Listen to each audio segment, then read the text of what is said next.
The cover is probably the single most important page of any comic book. Without which you cannot tell a book by.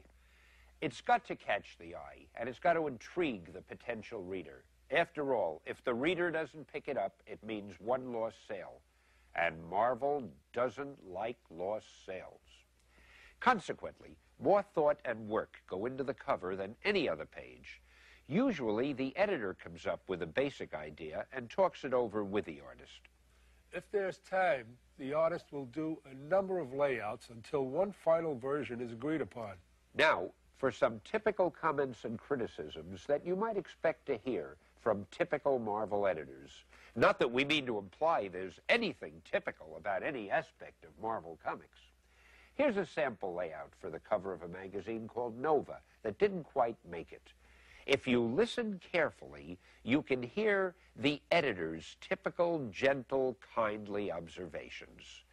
What's this garbage? The figures of Nova and Spider-Man are too small. They haven't got enough punch. Get back to the drawing board.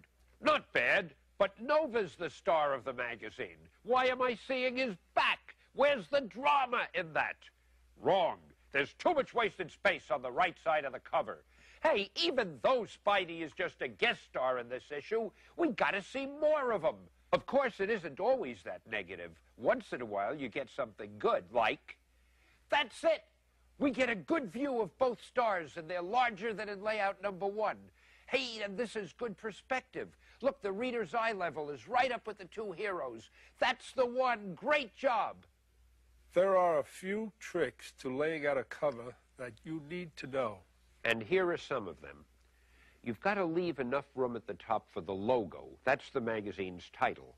And don't draw anything important here on the extreme right side of the page or on the bottom. That's where it's trimmed off at the printers. It's sort of a no man's land. Try to leave dead areas on the cover. Those are areas that are still exciting to the reader, but they're unimportant enough to be covered over by dialogue balloons or captions if the editor so decides. Always leave the drawing open for color is the expression that we use in the Marvel bullpen.